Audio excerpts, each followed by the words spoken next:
On démarre avec Ève. Bonjour Ève. Bonjour Trina, bonjour Alexandre, merci de m'accueillir dans votre émission. Ça fait toujours plaisir, c'est comme un rayon de soleil. C'est gentil, merci. Vous nous appelez d'où Ève? Des Pyrénées-Atlantiques. D'accord. Alors, votre fille est victime de harcèlement scolaire?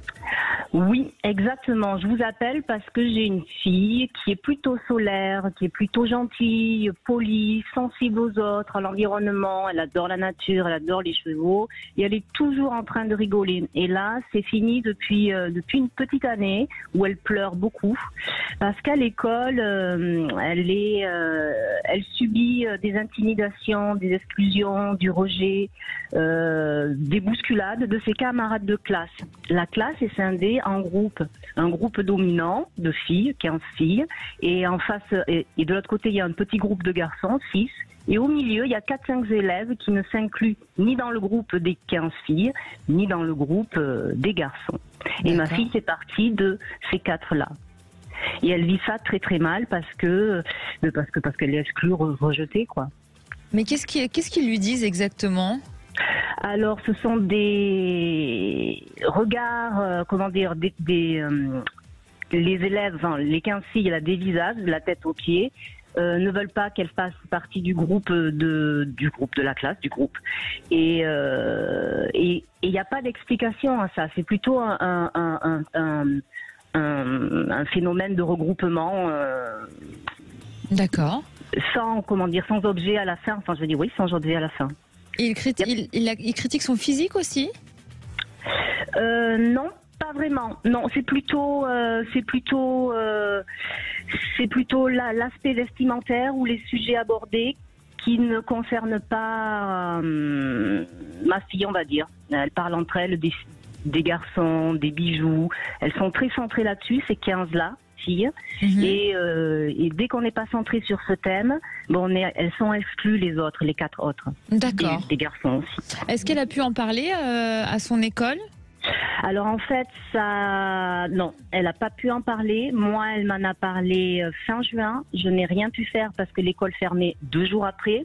J'ai quand même rencontré le directeur adjoint mi-août parce que mon enfant, donc depuis fin juin, elle pleure.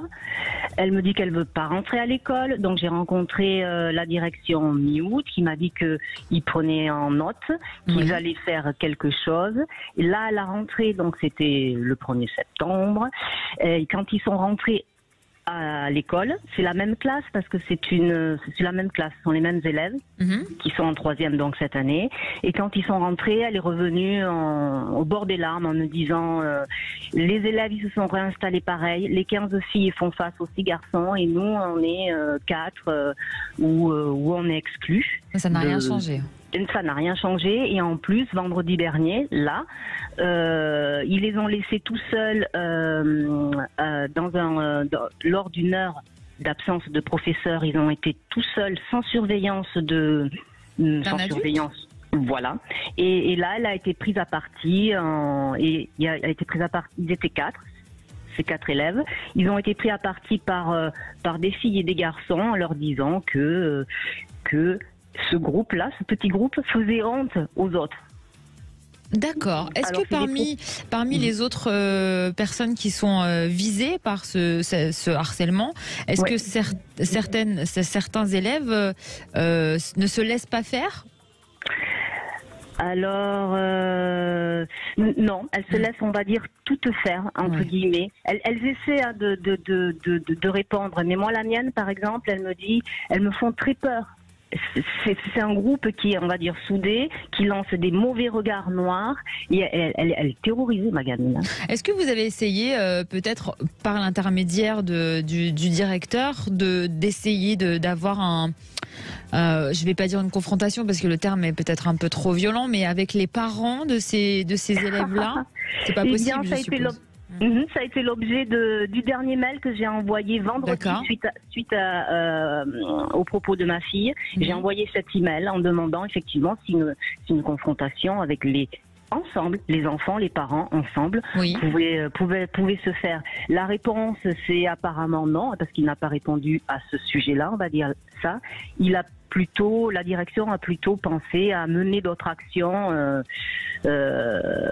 comme éventuellement faire passer la gendarmerie et faire une sensibilisation à ce que c'est le harcèlement, sous quelle forme c'est, que c'est préjudiciable, punissable. Voilà, refaire une remise à jour des connaissances sur le harcèlement de façon globale et non ciblée. Hein. Voilà.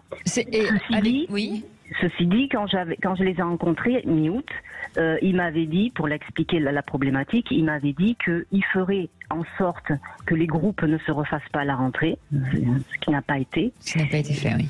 Et qu'il ferait le nécessaire. Et quand je vois qu'il laisse ses élèves sans surveillance en heure creuse, oui, alors là c'est encore pire, c'est un manquement carrément. Alexandre, vous avez, comme moi, on va le dire, on parle vrai sur Sud Radio, on dit tous nos auditeurs, tiqué quand on a entendu l'intervention de la gendarmerie.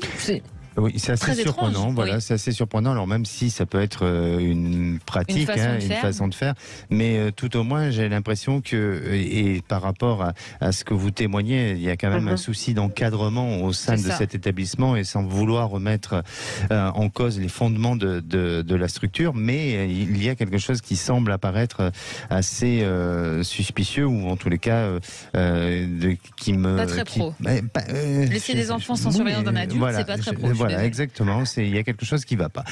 En tous les cas, ce qui est important, c'est l'équilibre et le bien-être de votre fille. Et ça, c'est ce qu'il y a de plus important. Et je dirais que pour les autres aussi. Mais il faut d'abord regarder devant sa porte. Et c'est votre enfant qui est votre priorité. Surtout, et là où je voudrais peut-être que, si vous pouvez me répondre, est-ce que c'est son niveau, bon, même si on vient juste de démarrer la rentrée, mais est-ce qu'elle arrive à se concentrer dans ses études, dans le programme scolaire? Est-ce qu'elle avance un petit peu ou pas là? Alors, c'est une élève brillante jusqu'à aujourd'hui, c'est-à-dire qu'elle n'a pas eu de contrôle jusqu'à cette heure-ci, mais c'est une très très très bonne élève. Et effectivement, elle me dit des choses qui sont... C'est difficile à entendre comme une maman. Elle me dit qu'elle ne veut pas aller à l'école, qu'elle ne se reconnaît plus parce qu'elle n'arrête pas de pleurer, qu'elle ne veut quitter son corps, que... Pardonnez-moi, mais je pense qu'il y a quand même urgence de l'aider et de l'aider à être dans un bon encadrement. Et là, je pense qu'il faut alerter l'établissement de ces propos-là, déjà d'amener votre fille près d'un spécialiste en psychologie, donc soit d'un thérapeute ou d'un psychologue ou d'un psy, vraiment quelqu'un de professionnel, pour déjà qu'elle puisse, elle, s'exprimer, qu'elle puisse se faire entendre. Et puis ensuite, ça va jouer, ça joue et c'est en train de jouer sur son niveau scolaire. Et donc là, il faut peut-être... voilà, parce que... scolaire. Exactement, parce que derrière ça, il peut se cacher aussi du racket, il peut se cacher pas mal de choses. Et donc, pour moi, la sanction, elle est pas seulement d'un point de vue collectif, mais il faut aussi que cette sanction soit concernée par chaque individu, par ce groupe-là. Et moi, je vous sens la sortir carrément et la mettre dans un autre établissement ou la sortir, parce que votre fille, je veux pas catastropher la situation, mais il faut faire attention qu'à un moment donné, il n'y ait pas des traumatismes qui s'installent. J'ai l'impression qu'elle part sur une phobie scolaire. Et c'est en train de notre sujet de demain, les phobies d'ailleurs. C'est affreux. Et effectivement, moi j'ai mis en route un suivi pédopsychiatrique, parce que moi-même je la reconnais plus dans ce qu'elle me raconte.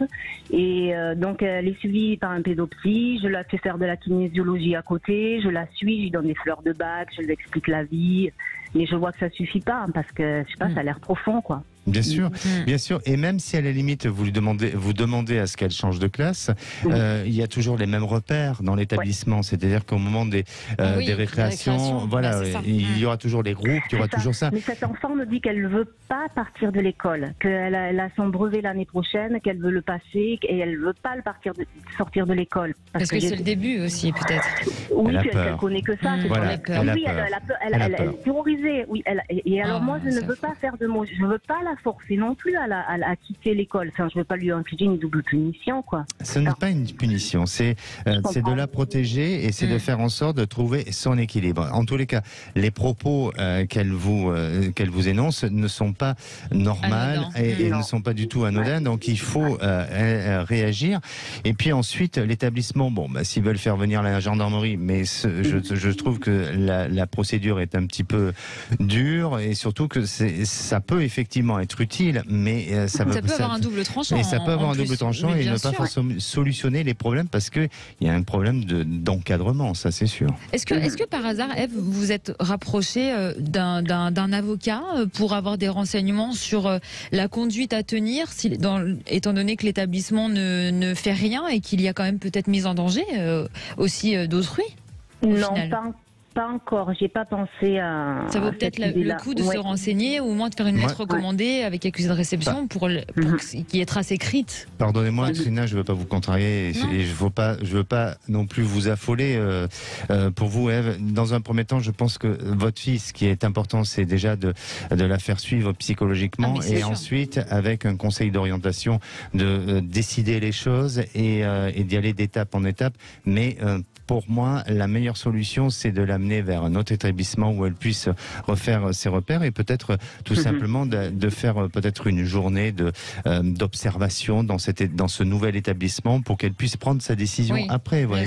Mais lui laisser la possibilité pour qu'elle puisse avoir le choix et surtout qu'elle sorte de ces traumatismes qui peuvent être une réelle phobie et un gros problème pour la suite.